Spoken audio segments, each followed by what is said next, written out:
네, 오늘은 시편 41편입니다. 딱 읽고 나니까 여러분 마지막 절 뒤에 뭐라고 써 있던가요? 제2권이라고 쓰여 있죠. 네, 그러니까 41편까지가 시편을 5권의 책으로 나눴을 때 첫 번째 책이다, 이렇게 말씀드릴 수 있겠습니다. 제가 작년에 아마도 금요일부터 시작했던 것 같고, 또 금요 기도가 없을 때 수요일로 옮겨서 시편 강의를 계속 이어갔는데, 이제 41번째, 아니 41번째가 더 되겠네요. 중간에 한 2번씩 한 시편들이 몇 편 있으니까.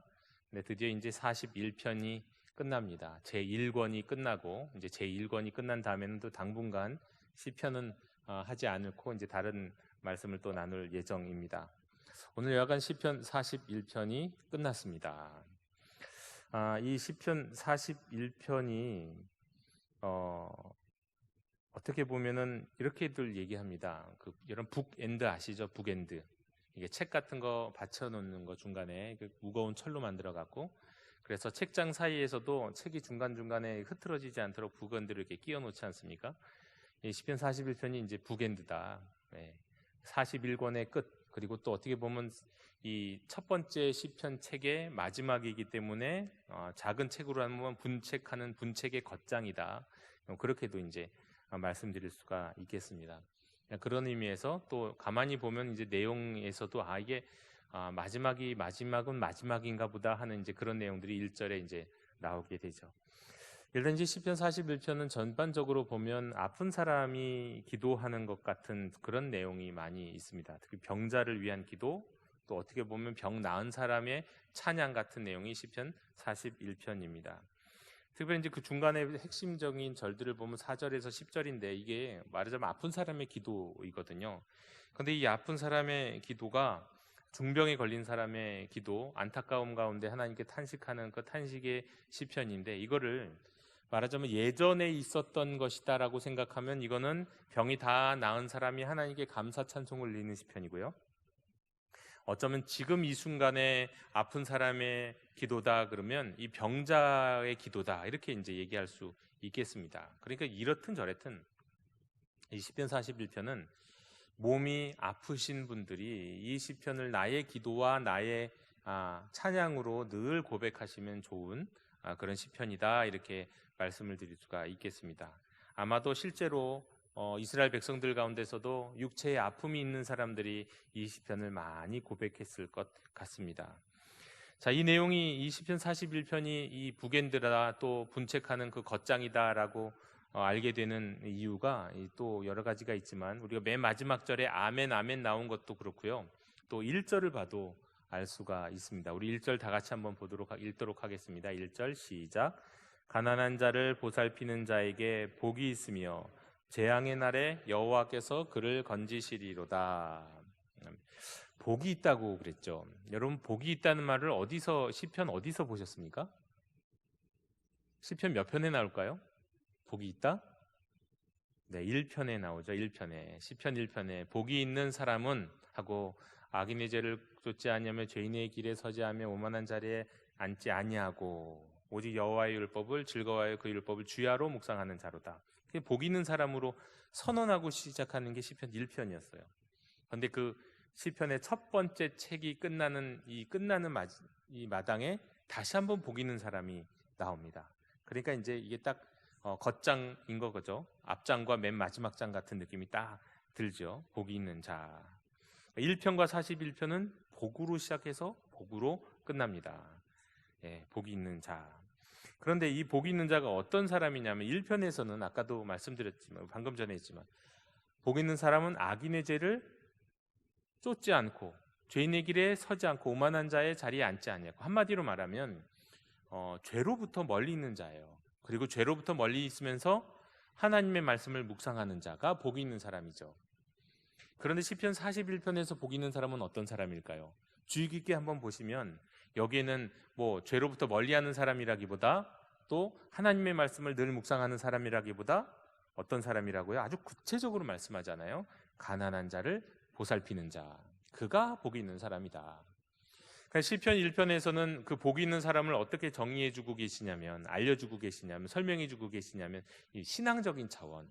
그렇죠. 우리가 날마다 우리의 믿음을 다지는 죄로부터 떠나고 또 하나님의 말씀을 붙들고 기도하며 말씀 안에서 사는, 묵상하며 사는 그런 신앙적 차원이 강조가 된 것이라면, 이제 그 책의 마지막 책 41편쯤 되니까 이제는 복 있는 사람을 어떻게 설명하고 계시냐면, 그렇게 신앙적인 영역, 말씀 묵상하는 영역을 넘어서, 죄로부터 떠나서 사는 삶을 넘어서, 영적이, 우리가 소위 영적이라고 말하는 그런 영역을 넘어서 실천하는 사람, 내 삶에서 특별히 가난한 자를 보살피면서 그들을, 가난한 가운데 있는 이들을 보살피고 돕는 그런 실천하는 사람이 복 있는 자라고 딱 정의해주고 계십니다. 정말 책의 시작과 끝이 딱 명확한 것 같아요. 시작은 중요한 본질적인 걸 말씀해 주셨죠.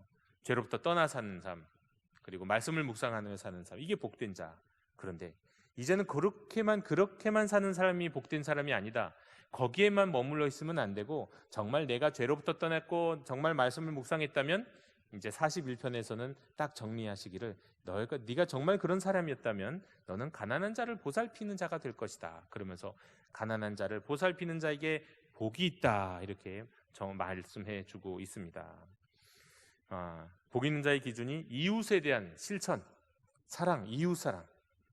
어떻게 보면 우리가 죄를 떠나고 또 어떻게 보면 말씀을 묵상하는 것이 하나님 사랑이라고 한다면, 이 41편에서는 이웃 사랑을 행하는 자가 복 있는 자라고 딱 말씀하고 계시는 거예요.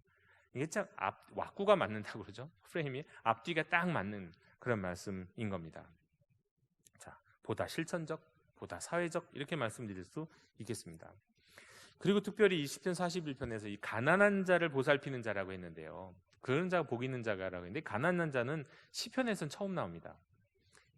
여태까지 1편부터 41편까지는 가난한 자라는 표현이 나오지 않았어요. 그런데 지금 시편에서는 처음 언급되는데, 그러나 구약 성경에는 이제 율법에는 많이 나오죠. 근데 가난한, 예언서에도 참 많이 나오죠. 이 가난한 사람은 어떤 사람일까요? 일단은 경제적으로 어려운 사람, 가난한 사람 맞습니다. 어려운 처지에 있는 사람, 또 사회적으로도 어떤 힘도 발휘 못하는 사람이 가난한 사람이죠. 그리고 육체적으로도 온전하지 못한 경우도 가난한 사람이고요, 심리적으로 쇠약한 사람도 가난한 사람입니다. 그야말로 가난한 사람의 특징은 스스로 자구책이 없어요. 스스로 웬만해서 헤어나오기 어려운 사람. 그래서 누군가가 옆에서 좀 도와주고, 또 이렇게 말하자면 시동을 걸어주거나 마중물을 부어주거나 해서라도 일으켜주고 세워줘야 하는 사람, 그래야만 좀 일어날까 말까 하는 사람이 가난한 사람. 혼자서는 못 일어나는 사람이 가난한 사람입니다. 그런 사람을 보살피는 자에게 복이 있다고 말씀하셨습니다. 자, 보살피는 자, 가난한 자를 보살핀다고 할 때도 이 보살피는다는 단어가 우리가 읽은 그냥 이 개혁 성경에서는, 개혁 개정 성경에서는 정확하게 의미가 와닿지 않는데, 이 보살핀다는 의미는 조금 더 구체적으로는 지혜롭게 행동한다는 뜻입니다. 옆에서 이렇게 케어해주고 돌봐주는 게 아니라 지혜롭게 행동한다. 여러분, 가난한 자에 대해서 지혜롭게 행동한다, 여러분 무엇이 혹시 떠오르시는지요? 제가 지지난주에 설교했던 그 유대인이 구제하는 방식에 대해서 여러 단계가 있다고 말씀을 드렸잖아요. 1단계와 8단계가 있는데, 1단계는 어떻게 한다고요? 그 사람이 어려워지기 전에, 그 사람이 자기가 도움받는다는 느낌도 들기 전에 그 사람을 돕는 거예요. 내가 구제받는다는 생각도 없이 들지 않도록 그 사람을 돕는 거, 이게 지혜로운 방법의 구제고요. 마지막 단계는 그야말로 정말 아무 느낌 없이 길거리에서 적선한 사람에게 아무 생각 없이 적선하는 게, 이게 가장 낮은 단계라고 말씀드렸죠. 그러니까 이 가난한 자를 보살핀다는 거에서는 이게 두 가지 측면이 있는 겁니다. 그러니까 가난한 자를 보살핀다, 이거는 이게 지혜롭게 행동한다는 건데, 어떤 의미에서 지혜로운 거냐? 첫 번째로 가난한 사람을 도울 때 지혜롭게 도와야 된다. 그런 의미에서 가난한 자를 보살피는 자가 복되다. 이게 가난한 자를 보살피는 건 가난한 자를 지혜롭게 돕는 거예요. 그가 기분 나쁘게, 그가 이제 그 사람이 내가 정말 적선당하듯이, 정말 나는 구제불능인데 정말 수치스럽게 부끄럽게 도움받는 느낌으로 도움을 받으면 안 된다는 거죠. 그리고 또 그렇게 도와줘도 이게 밑빠진 독에 물 붓기인 경우들이 굉장히 많죠. 우리 교회, 모든 교회들이 늘 고민하는 게, 교회 예전에 찾아오거나 길거리에 있는 노숙인들을 도대체 어떻게 도와야 되는가. 아무리 퍼줘 봐야 저도 이거 어디 가서 술 마시고 다른 짓 하고 사실은 그렇게 고마워하지도 않고. 근데 이게 물 빠진 독에 물 붓기라면 이런 걸 해야 되는가?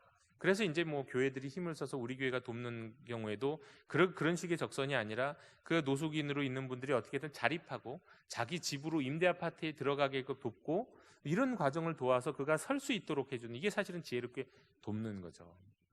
그런 사람은 복이 있는 사람이다. 그러니까 가난한 자를 지혜롭게 돕는 사람, 이게 첫 번째 의미입니다. 보살핀다는 게요. 두 번째로 가난한 자를 보살핀다 것이 어떤 의미냐? 가난한 자를 돕는 것 자체가 지혜롭다는 뜻입니다. 가난한 사람을 보살피는 것이, 말하자면 구제하는 것이 내 인생에 있어서 내가 할 수 있는 가장 지혜로운 일 중에 하나라는 뜻이죠. 우리가 이 세상 살면서 공부를 열심히 하는 것도 굉장히 이 세상을 살아가는 지혜로운 방법이라서 우리 아이들에게 열심히 공부하도록 이렇게 독려해 주지 않습니까? 그 지혜로운 방법이죠. 공부를 잘하면 여러 가지 유리한 것도 많고 자기가 하고 싶은 거 할 수 있는 길도 많이 열릴 테니까요. 그런데 이제 그게 아니라 그 공부를 제외하고 또 어떤 것이 지혜로운 삶이냐면 자기가 가진 것 중에 일부를 항상 가난한 사람을 주는 거, 이게 지혜로운 삶이라는 거예요. 그게 왜 지혜로운 삶일까요? 구약 성경의 말씀에 의하면, 그 어떤 구약적 맥락에서, 성경적 맥락에 의하면 이렇습니다. 긍휼을 베푸는 자는 긍휼을 얻는다. 내가 누군가 가난한 사람을 돌볼 땐 내가 어려움이 있을 때 그 누군가가 나를 또 돌봐준다. 누가 날 돌봐주겠습니까? 하나님이 날 돌봐주시고 또 하나님이 어떤 사람을 통해서 돌봐주시겠죠. 그러니까 그런 의미에서 가난한 사람을 돕는 것은 지혜로운 겁니다. 이 시편 1권 첫 번째 책의 마지막 지금 41편 첫 번째 절이 바로 이렇게 시작한다는 거예요. 가난한 자를 보살피는 자에게 복이 있으며. 우리 영도교 형제 자매 여러분, 복되게 사는 방법을 제가 가르쳐 드리는 거, 알려드리는 거예요. 이 세상에서 복받고 사는 방법, 최고로 좋은 방법, 적어도 오늘 성경에 나와 있는 가장 좋은 방법, 가난한 자를 돕는 것입니다. 보살피는 것입니다. 스스로 일어나기 어려운 사람을 지혜롭게 돕는 것, 그게 가장 지혜로운 것입니다. 정말 이 말씀 그대로 가난한 자를 보살피는 자에게 있는 복을 다 누리실 수 있는 여러분들이 되셨으면 좋겠습니다. 그렇게 가난한 자를 보살피는 자에게 복이 있어서 어떤 일이 일어나느냐? 재앙의 날에 여호와께서 그를 건지신다고 약속하셨어요. 내가 가난한 사람을 돌봤는데도, 열심히 돌봤는데도 하나님, 내 삶에서 내가 지금 이런 인생의 위기에, 이런 어려움 가운데 있을 때 왜 나를 안 돌봐주시나요? 여러분, 그럴 때는요, 오늘 이 시편 41편 1절의 말씀을 딱 붙들고 하나님께 요구할 수 있는 거예요. 이게 약속의 말씀이잖아요. 기도할 수 있는 근거가 되는 겁니다. 그런데 나는 생전 가난한 사람을 돌보지도 않았네, 보살피지 않았네. 그러면 도대체 우리가 무엇을 갖고 하나님께 도대체 나를 도와달라고, 나를 긍휼히 여겨달라고 또 그렇게 얘기할 수 있겠습니까? 물론 그래도 하나님이 우리를 긍휼히 여겨주시지만 우리는 이런 말씀을 붙들고 기도할 때 더 힘이 있는 겁니다. 확실한 거죠. 여러분, 또 이렇게 가난한 자를 보살피는 자에게 복이 있는 것 중에 또 그 원리 중에 하나가 중보기도기도 합니다. 중보기도. 우리가 다른 사람을, 가난한 사람들을 돌보는데 물질로 돌보는 것 당연히 우리가 중요하고요. 그런 삶이 복된 삶인데, 또 누군가를 위해서 기도하는 삶도 매우 복된 삶입니다. 그것도 어떤 면에서는 구제 비슷하잖아요. 그가 스스로 일어나기 어려운 상황 속에서 하나님이 그를 도와주시기를 기도하는 거니까 어떤 면에서는 그것도 나의 시간과 나의 노력을 들인 하나의 영적인 구제일 수 있는 겁니다. 그리고 이 중보기도에는 아주 중요한 원칙이 있는데, 원리가 있는데, 희한한 원리가 있는데요. 내가 누군가를 위해서 기도했어요. 그런데 그 사람이 그 기도를 받을 만한 합당한 사람이, 그래서 하나님이 그에게 역사해 주셨어요. 그러면 그 사람 덕을 제가 봐요. 그 사람이 잘 돼서 그 덕을 제가 본다거나 그런 일들이 맞물려 일어난다는 거예요. 그런데 반대로 내가 누군가를 위해서 열심히 기도했는데 도무지 그 사람에게 그 기도가 합당치 않아요. 누구에게 복 달라고, 누구를 구원해 달라고, 그러나 그는 여전히 죄에서 떠나지 않고 하나님의 뜻에 불순종하면서 살아가면서, 그래서 그의 뜻, 우리가 원하는 기도가 이루어지지 않아요. 그럼 어떻게 될까요? 그 기도가 자신에게 돌아오죠. 자, 그러면 어떻게 되는 겁니까? 중보기도하면 이래도 저래도 다 유익한 겁니다. 그 기도가 이루어지고 이루어질만 하면 그를 통해 덕을 받으니 내가 좋은 거고요. 안 이루어지면 또 그 기도가 돌아와서 내게 유익한 겁니다. 구제도 그렇고요. 이웃을 사랑하는 모든 일들이 그렇습니다. 우리가 살아가는 영적 원리인 거죠. 자, 2절에 보면 2절과 3절에 보면은 또 여전히 그 가난한 사람을 보살피는 자에게 주시는 복이 있습니다. 2절에 여호와께서 그를 지키사 살게 하시리니 이 세상에서 복을 받을 것이라. 주여 그를 그 원수들의 뜻에 맡기지 마소서. 3절에 여호와께서 그를 병상에서 붙드시고 그가 누워 있을 때마다 그의 병을 고쳐 주시나이다. 가난한 사람을 돕느니, 가난한 사람 가운데 아픈 분도 있거든요. 아픈 사람을 돕고 보살피면 그 사람도 하나님이 보살펴 주시고 하나님이 그를 또 고쳐 주신다는 거예요. 이게 하나님의 약속이죠. 자, 4절에 내가 말하기를 여호와여 내게 은혜를 베푸소서. 내가 주께 범죄하여 싸우니 나를 고치소서 하였나이다. 자, 2절과 3절은 가난한 자를 보살피는 자에게 주시는 일종의 약속에 대한 고백인데 지금 4절에서 좀 분위기가 달라졌습니다. 뭐냐면 이 시인이 시편 41편을 고백하는 시인이 이제 자기 기도를 하는 거예요. 1절과 2절과 3절은 고백이에요. 하나님의 약속을 고백하는 거고, 근데 4절은 자기 기도예요. 하나님이 가난한 사람을 보살피는 자를 돌봐주실 것입니다. 재앙을 또 병을 고쳐주십니다 라고 딱 고백하고 선언한 다음에 4절에서 슬그머니 자기 기도로 바뀝니다. 왜 그럴까요? 지금 자신이 병들었어요. 지금 자신이 몹시 고통 가운데 있어요. 그래서 지금 4절에서 1, 2, 3절의 고백과 그 확신 연장선에서 지금 자신을 위한 기도를 하는 겁니다. 여러분 기도할 때 그런 기도가 굉장히 중요한 기도입니다. 하나님의 확실한 약속을 붙들고 기도하시고 성경에서 말씀대로 순종했을 때 이루어졌던 역사들을 기억하면서 기도하시고 그 기도를 자신의 기도로 가져오세요. 하나님 아담에게, 아브라함에게, 이삭에게 주셨던 그 복을 저에게도 주십시오 하고 그때 주셨던 그 순종에 합당한 내가 행동을 할 때 나도 그 기도를 드리면서 하나님께 요구할 수 있는 거죠. 지금 이 시는 그런 겁니다. 적어도 자기 자신은 가난한 사람을 보살피는 사람이었던 것 같아요. 그래서 가난한 사람을 보살피는 자에게 주시는 복을 먼저 선언하고 고백하고 이제 자기를 도와달라고 구합니다. 하나님이 복 있는 사람의 병을 고치실 것이라고 앞에서 말씀하셨고 이제는 이제 자신에 대한 기도를 하는 거죠. 그런데 여기 보니까 또 이제 이 시인도 어떤 기도를 고백을 하냐면 4절에 내가 범죄하였사오니 나를 고치소서 그렇게 기도합니다. 시인이 자기 신이 범죄한 게 있어서 그랬을 수도 있고요. 사실 기억나지 않을 수도 있습니다. 내가 하나님 앞에 뭘 잘못했는지 생각나지 않을 수도 있어요.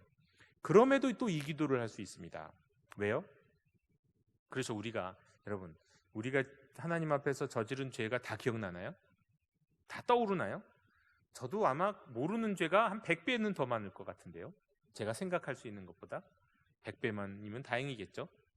우리가 모르고 부지불식간에 마음으로 짓고 행함으로 짓고 누군가를 무시하고 멸시하고 욕하고 비난하고 불신의 말들을 내 입으로 뱉고 이런 죄들이 얼마나 많이 있을까요? 근데 몰라요. 다 알 수 없습니다. 그래서 이 시인은 혹시 자기가 분명히 아마도 실수했을 것이다, 어떤 죄가 있을 것이다 라는 마음으로 먼저 하나님 앞에 자신의 죄를 고백하는 거예요. 내가 주께 범죄하였습니다. 나는 죄인입니다. 불쌍히 여겨주십시오. 나를 고쳐주십시오. 세리의 기도처럼 겸손하게 하나님 앞에 기도하고 있습니다. 네. 여러분 죄와 질병의 관계 사실 확실치 않죠. 죄가 있어서 병이 든 거 아닐 수 있습니다. 그럼에도 혹 내 삶에 어떤 죄가 나의 질병의 원인이 됐을 수도 혹 있으니까 또 그것까지 미리 기도한다는 것이 결코 나쁘지는 않을 겁니다. 이건 바람직한 것이죠. 그럼 우리는 기도할 때마다 사실은 적어도 하루에 한 번은 하나님 앞에서 우리 죄를 돌아보면서 하나님께 우리 죄를 용서해 달라고 진심으로 기도하는 것들이 필요합니다. 그리고 하나님 앞에 하나님 주신 약속을 붙들고 그 다음에 기도할 때 하나님이 응답해 주실 줄로 믿습니다. 이제 5절에서부터 9절까지는 분위기가 또 바뀝니다. 1절과 2절에서 3절에서는 이제 복 있는 사람에 대한 이야기였다면 4절에서는 자신의 이 질병을 좀 하나님께 고쳐달라고 기도했다면 이제 5절에서 9절은 원래 이 시편에서 많이 나오는 또 분위기가 나오는데요. 원수를 비판해요.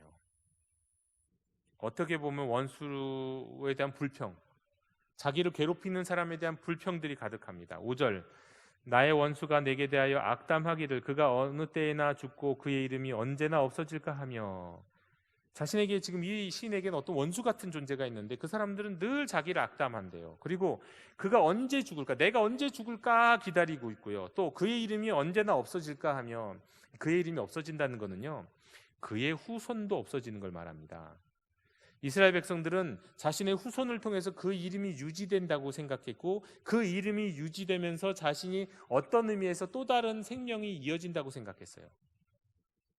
그런데 구약의 백성들은 그랬죠. 구약 사람들은. 그런데 그의 이름이 없어진다는 얘기는 아예 후손도 없어진다는 얘기예요. 야, 저 사람 죽는 거 기다리는 것도 너 어떻게 되나 보자, 이것뿐만 아니라 네 자식들 어떻게 되나 보자, 막 이런 거예요. 이런 거. 지금 이렇게 나쁜 마음과 악한 마음으로 지금 시인을 쳐다보고 있는 사람들이 있는 거죠. 그래서 하나님 앞에 지금 이런 이들을 지금 고백하고 있는 겁니다. 어떻게 보면 이르는 겁니다. 6절에 나를 보러 와서는 거짓말을 말하고 그의 중심에 악을 쌓았다가 나아가서는 이를 널리 선포합니다. 그러니까 몰래 와갖고 마치 위로하는 척하고 와갖고는 위로하는 척으로 딱 와갖고는 속으로는 잘 됐다 이런 생각하고는 뒤로 돌아가서 나가갖고는 막 호박씨를 까면서 더 나쁜 말을 막, 저 사람이 뭐 죄를 져갖고 저래, 저 사람이 뭐 나쁜 짓을 해서 저래, 막 이러면서 그에 대한 이런 없는 얘기를 막 만들어내는 거죠. 지금 6절이 바로 그런 사람들에 대한 하나님 앞에 이르는 거예요. 고발하는 거예요. 7절에 나를 미워하는 자가 다 하나같이 내게 대하여 수군거리고 나를 헤아리고 꾀하며, 야, 이제는 한 명이 아닙니다. 세력이 형성됐어요. 이 지금 시인을 괴롭히는 악한 자들이 무리가 되고 그룹이 되네요. 점점점 강해지죠. 그리고 8절 이르기를 악한 병이 그에게 들었으니 이제 그가 눕고 다시 일어나지 못하리라 하며, 이제는 아예 저주를 하네요. 절대 못 일어나는, 저 사람은 절대 못 일어나 하면서 아까 저주 아닌 저주를 하죠. 점점점 심각해지죠. 그런데 이제 그런 가운데서도 마음 아픈 것은 9절에 나옵니다. 내가 신뢰하여 내 떡을 나눠 먹던 나의 가까운 친구도 나를 대적하여 그의 발꿈치를 들었나이다. 모르는 사람이, 원래 싫었던 사람이 미워하는 것은 별로 상처가 안 되는데, 내가 신뢰하고 나랑 가장 가까웠던 사람이 나를 배신한, 이거 가장 큰 상처가 되는 일이죠. 나의 친구도, 가장 가까운 친구도 나를 대적했고 그가 발꿈치를 들었답니다. 발꿈치를 들었다. 무슨 뜻일까요? 아주 나쁜 말이겠죠. 발꿈치를 들었다. 일단은 이 발바닥을, 제가 볼 때는 이 발바닥을 보여주는 그런 행동 같아요. 발꿈치를 든 이 발바닥을 상대에게 이렇게 보여주는 행동, 뒤로 이렇게 보여주는 행동 같아요. 그러니까 어떤 의미가 있을까요? 발바닥을 보여준다는 거는, 너는 이제 내 발바닥에 있는 먼지만도 못한 존재야, 뭐 이런 식의 욕일 수도 있고요. 또 이게 배신한다는 뜻이기도 해요. 난 너 다시는 뒤를 안 돌아보고 너랑 이제 나는 끝이야. 이게 배신한다는 의미도 있는 거죠. 그래서 요한복음 13장 18절에 보면은 내 떡을 먹는 자가 내게 발꿈치를 들었다는 말씀이 이루어졌다. 가룟 유다를 향해서 예수님과 그 성찬의 자리, 또 이런 예수님과 항상 식탁 공동체를 했던 유다가 발꿈치를 들었다. 그래서 가룟 유다에 대해서 나오는 이야기가 바로 요 말씀을 갖고 나중에 이 신약 성경에도 인용이 되는 말씀이 바로 이 말씀입니다. 발꿈치를 들었다. 여러분, 가장 가까운 사람이 뒷북을 쳤다, 배신했다, 바로 그겁니다. 여러분, 아픈 것만도 서럽죠. 정말 내 온 육신이 막 그냥 아프고 쑤시고 일어나지도 못하고 고통스러운 이것만으로도 서러운데, 거기다가 많은 사람들이 다 나를 저주해요. 그리고 위문했던 사람이 딴소리해요. 심지어 나랑 가장 가까웠던 친구가 나를 배신했네요. 발꿈치를 들어버렸어요. 얼마나 괴롭겠습니까? 정말 괴로운 지경에 처져 있죠. 여러분 그렇습니다. 정말 우리가 간혹 그런 일들을 종종 저지를 수가 있는데요, 결코 어떤 상황에서도 아픈 사람을 비난해서는 안 돼요. 가끔 저는 이제 뉴스에 보면 그런 비난 아닌 비난을 저도 속으로 하게 되는 게 뭐냐면, 이렇게 대기업 회장들은 뭐 이렇게 검찰에 출석할 때 꼭 휠체어를 타고 나오잖아요. 아픈 척 하죠. 그래서 그런 예보도 해요. 분명히 누구는 요번에 검찰에 가면 아픈 척 병원에 들어갔다가 휠체어 타고 나올 거다. 그러면 이제 저 사람 아픈 척 하는구나. 사실 우리 속으로 그렇게 하는, 어떻게 보면 비난 아닌 비난을 하는데 실제로 아플 수도 있죠. 그러니까 그런 거 조심해야 한다는 겁니다. 누군가 정말 아플 수도 있고 누가 정말 괴로울 수도 있는데 그거 무시하고 또 그 사람 저거 속이는 거야, 저거 거짓말하는 거야, 그렇게 비난해서는 안 된다는 거죠. 네, 아픈 사람에 대해서 뒷담화하는 건 절대로 나쁜 일이다. 그렇게 말씀드릴 수가 있겠습니다. 자, 그런 다음에 이제 9절까지 그런 이제 어떻게 보면 자신의 원수에 대한 이야기들을 털어놓고는 10절에 이렇게 매우 시편스러운 반응을 보입니다. 우리 10절 같이 한번 읽어볼까요? 시작. 그러하오나 주 여호와여 내게 은혜를 베푸시고 나를 일으키사 내가 그들에게 보응하게 하소서. 원수 갚게 해달라는 거잖아요. 복수하게 해달라는 거잖아요. 시편에 많은 시편에 이런 시들이 많죠. 복수하게 해달라. 물론 그 중간에 그렇지 않은 시도 있습니다. 원수에 대해서도 불평하지 않는다고 자기는 말하는 그렇게 성숙한 또 거의 신약스러운 시가 있는 반면에 오늘 이 시편은 매우 구약스럽습니다. 네. 여전히 복수를 말하자면 보응해달라는 그런 이제 기도를 하는 거예요. 그런데 사실 이렇게 복수를 원하는 기도, 이것이 사실은 꼭 나쁜 것만은 분명히 아닌 것은 뭐냐면 이 정말 괴롭힘 당하고 내 스스로 자구책이 없는 사람에게 하나님께 구하는 기도거든요. 네? 말하자면 이건 일종의 나의 생존권을 갖고 하나님께 기도하는 거예요. 내 생존권. 그러니까 이 생존권이라고 하면 다른 모든 건 몰라도 생존권의 문제다 그러면 함부로 할 수 없는 부분이 분명히 있는 거거든요. 그처럼 지금 이 시인도 지금 이거 사실 하나님 앞에 그 괴롭힘을 정말 많이 여러 사람들 앞에서 여러 사람에게 괴롭힘을 당했는데 그 가운데 하나님 앞에 지금 생존권을 요구하는 거죠. 그런데 여러분 이 구약 성경에서는 이런 게 복수를 원하는 이 복수의 보응을 원하는 기도는 구약의 율법에 제한을 받습니다. 구약의 율법에 하면 동일보복법이에요. 눈에는 눈, 이에는 이예요. 그 이상으로 복수하면 안 돼요. 그건 철칙이에요. 그건 법이에요. 말하자면 내가 한 대 맞고 막 성질이 나갔고 화가 나갔고 한 대가 아니라 막 여러 대 때리면 될까요? 아니, 그건 범죄가 되는 거예요. 한 대는 한 대. 눈을 이렇게 만들었으면 그 눈 하나만 빼가는 거고요. 다리를 절개 말씀은 다리 절개 하는 거예요. 딱 거기까지만. 과잉 보복을 금지하는, 사실 이것도 은혜죠. 오늘날 우리가 사적인 보복을 금지하는 우리가 이제 법이 있는 것이, 이 세상에 법이 있는 게 사적인 보복을 금지하는 것 아닙니까? 그렇잖아요. 율법도 철저하게 사적 보복을 사실 금지해요. 그리고 동일하게 동일 보복. 그러니까 내가 당한 만큼만 딱 복수하게끔 그렇게 딱 법이 제한하고 있죠. 네. 그러면서 이 시는 사실은 어떻게 보면 자기가 보복하는 방식을 내려놓고요, 하나님께 맡겨드리면서 모든 형벌 집행을 하나님께 맡기는 거예요. 하나님의 심판에 맡기는 거예요. 이건 내가 할 수 없는 것이라서 그렇기도 하고 이것을 내가 하다 보면 넘치게 하게 되는 문제도 있다 보니까 하나님께 맡기는 것.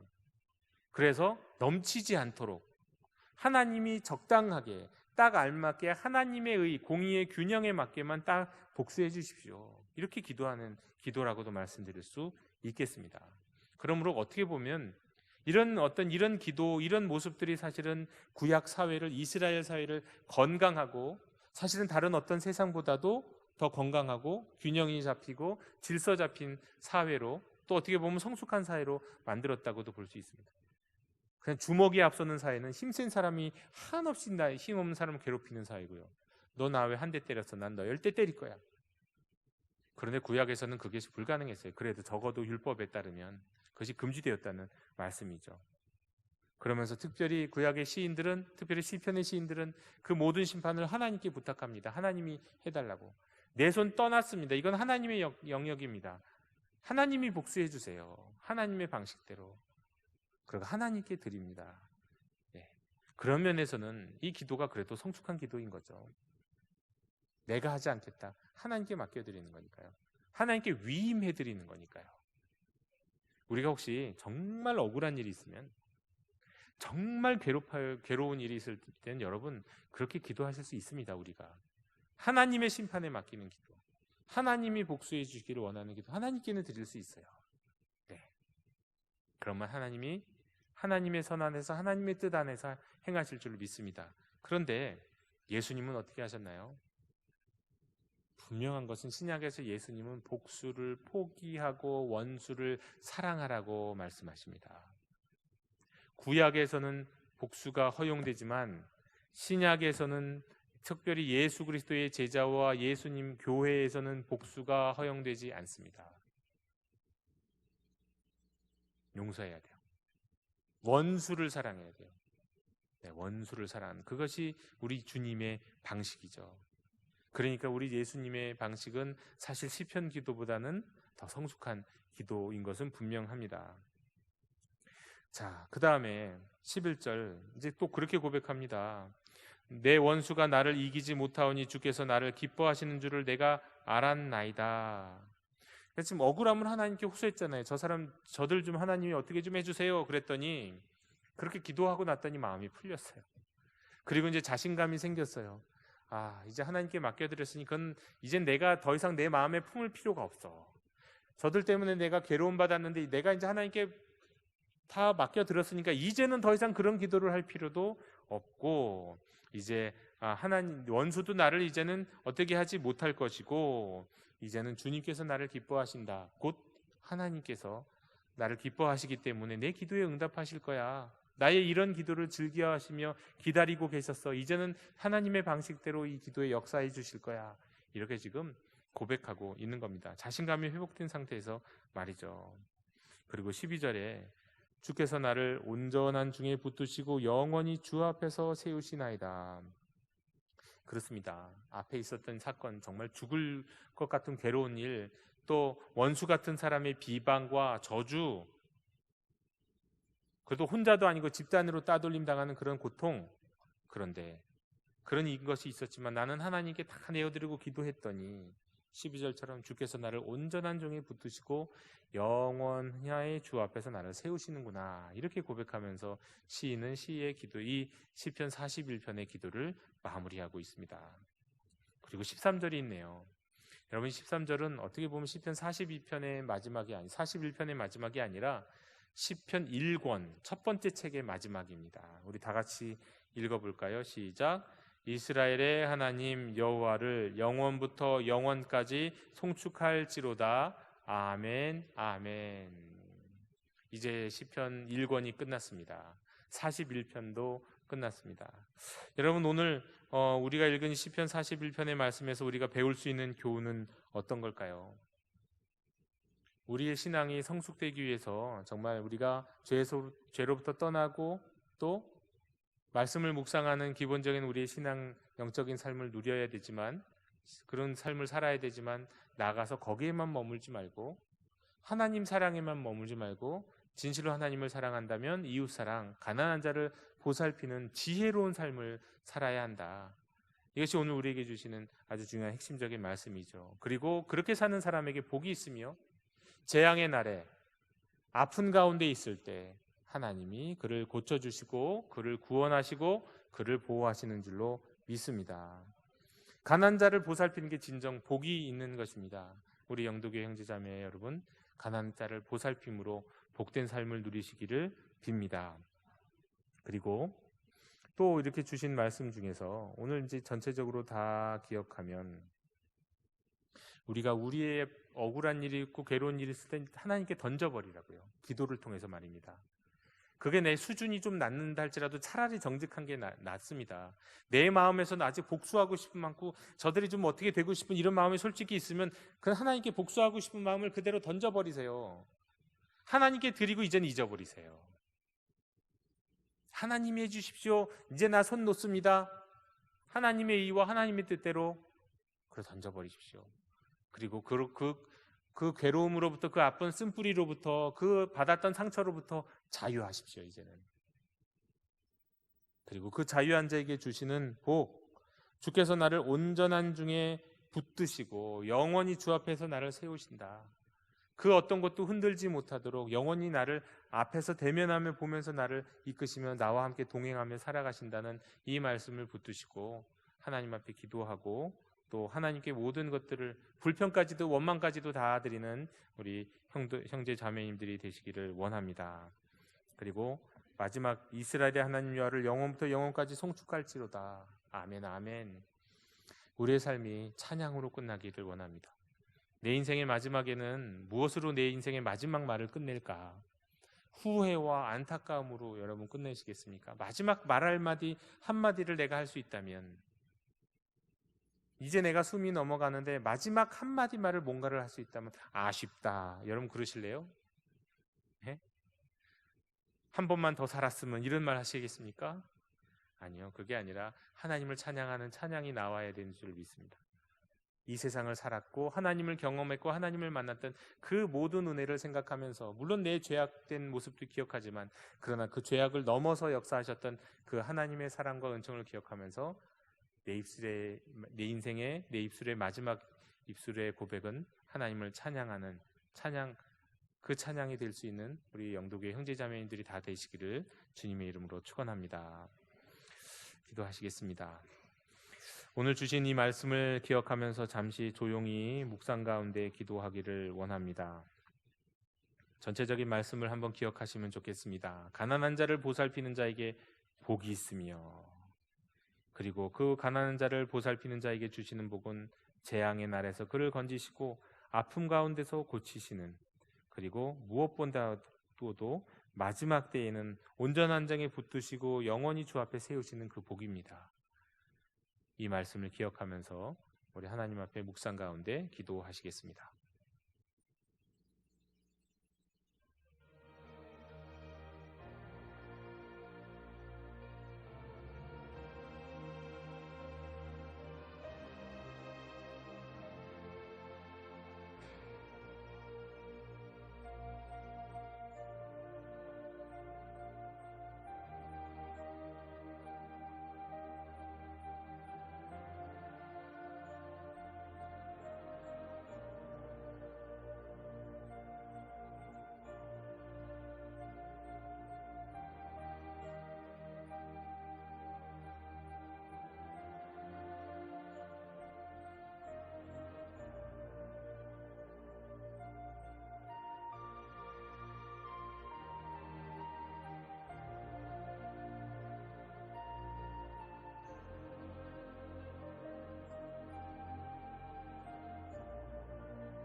하나님 감사합니다. 시편 첫 번째 책 1권을 마지막 41편의 말씀을 묵상하면서 오늘도 우리에게 복이 있는 자가 어떤 자인지를 가르쳐 주시니 감사드립니다. 가난한 자를 보살피는 자가 복이 있었습니다. 가난한 자를 지혜롭게 돕고 또 가난한 자를 돕는 것 자체가 지혜임을 알게 해주셔서 감사드립니다. 이 수요 저녁 기도에 나와서 하나님을 예배하고 주의 말씀을 듣고 지금 이 순간 기도하는 모든 형제 자매들이 하나님을 사랑하는 것뿐만 아니라 이웃, 특별히 가난한 사람을 사랑하고 보살핌으로 복된 인생을 살아갈 수 있도록 인도해 주시옵소서. 재앙의 나라에 건져주시고 아픔 가운데, 질병 가운데 치유해 주시옵소서. 또 원수같이 괴롭히는 사람들을 하나님께 내어드립니다. 하나님의 방식으로 심판하여 주시고 이제는 저희가 그 원수들과 그 상처들로부터 자유한 인생이 될 수 있도록 주장하여 주시옵소서. 하나님 아버지, 이 저녁에도 주신 말씀을 기억하며 저희들 기도했습니다. 저희들의 기도, 이제 남겨진 기도 가운데서도 하나님 함께하여 주시고 은혜를 베풀어 주시옵소서. 육신의 질병 가운데 있는 이들에게 주님의 치유하심을 이 순간 허락해 주시옵소서. 마음이 번잡한 이들에게 주님의 평화를 허락해 주시옵소서. 삶의 질서가 없는 이들에게 오직 예수 그리스도 믿음을 우선순위에 둘 수 있도록 주님께서 주장하여 주시옵소서. 경제적인 궁핍함 가운데 있는 진정 가난한 자들을 주님 주장하여 주셔서 저희로 저들을 보살필 수 있도록 이끌어 주시옵소서. 또한 하나님 아버지, 이 시간 주님께서 주신 이 말씀을 기억하면서 저희도 이런 기도를 날마다 드릴 수 있기를 원합니다. 시편 41편의 기도가 우리의 기도가 되어서 혹 저희들의 삶 가운데서도 아픔이 있고 괴로움이 있을 때 이 기도를 통해 주님 앞에 나아가게 하시고, 이 기도를 통해 하나님 앞에 나아가면 만나 주시고 위로하시고 치료하시는 하나님 경험할 수 있도록 인도해 주시옵소서. 오늘 이 저녁에 여러 가지 기도 제목을 가지고 주님 앞에 나왔습니다. 하나님, 저희의 기도에 응답해 주시옵소서. 예수 그리스도 이름으로 기도하오며 이제는 주님이 가르쳐 주신 기도를 함께 드리오니, 하늘에 계신 우리 아버지의 이름을 거룩하게 하시며 아버지의 나라가 오게 하시며 아버지의 뜻이 하늘에서와 같이 땅에서도 이루어지게 하소서. 오늘 우리에게 일용할 양식을 주시고 우리가 우리에게 잘못한 사람을 용서하여 준 것 같이 우리 죄를 용서하여 주시고 우리를 시험에 빠지지 않게 하시고 악에서 구하소서. 나라와 권능과 영광이 영원히 아버지의 것입니다.